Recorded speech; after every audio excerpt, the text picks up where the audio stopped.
नमस्कार दोस्तों। वर्तमान समय को लेकर एक बहुत ही प्रासंगिक कहानी जो कि महाभारत काल में घटित हुई थी उसे शेयर कर रहा हूं आप लोगों के साथ में। जब गुरु द्रोणाचार्य को अर्जुन द्वारा मार दिया गया था, उस समय गुरु द्रोणाचार्य के जो पुत्र थे अश्वत्थामा, वो अत्यंत ही क्रोधित हो गए थे और उनके पास एक अचूक अस्त्र था। उस अस्त्र का नाम था नारायण अस्त्र। इस नारायण अस्त्र की खासियत ये थी कि ये अस्त्र जिस व्यक्ति में युद्ध का भाव होता या जिस व्यक्ति के पास शस्त्र होता, यह नारायण शस्त्र उसे पूर्ण रूप से समाप्त कर देता। किंतु हम सभी को पता है दोस्तों, पांडवों के शिविर में भगवान श्री कृष्ण स्वयं थे और वे सारे भेद जानते थे।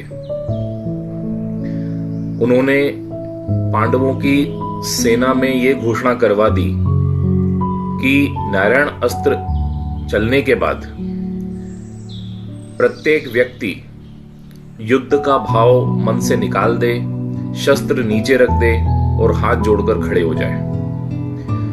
कुछ समय अवधि के पश्चात नारायण अस्त्र स्वयं प्रभावहीन हो जाएगा और ऐसा ही हुआ दोस्तों। जब अश्वत्थामा ने नारायण अस्त्र चलाया, उस नारायण अस्त्र चलने के बाद समस्त पांडवों के शिविर में सेना ने, योद्धाओं ने अपने हथियार रख दिए, हाथ जोड़कर उस मुद्रा में खड़े हो गए और मन में शत्रुता का भाव, लड़ाई झगड़े का भाव, विवाद का जो भाव था वो भी निकाल दिया। कुछ समय पश्चात वो नारायण अस्त्र स्वतः ही ऑटोमेटिकली प्रभावहीन हो गया।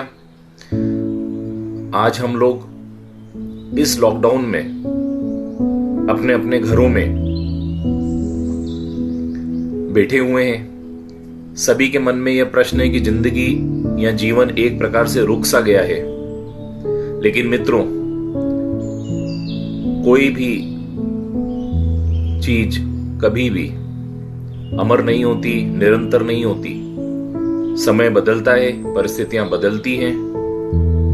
हमें यह समय उसी शांत भाव के साथ निकालना होगा।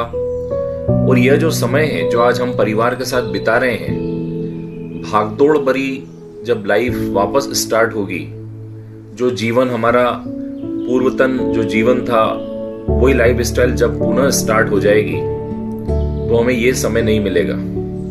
परिवार के साथ बिताने वाला यह समय हम उस समय याद करेंगे जब पुनः हमारा जीवन बिजी हो जाएगा, लाइफ शेड्यूल हमारी वापस भागदौड़ वाली हो जाएगी, तब हम इस समय को मिस करेंगे।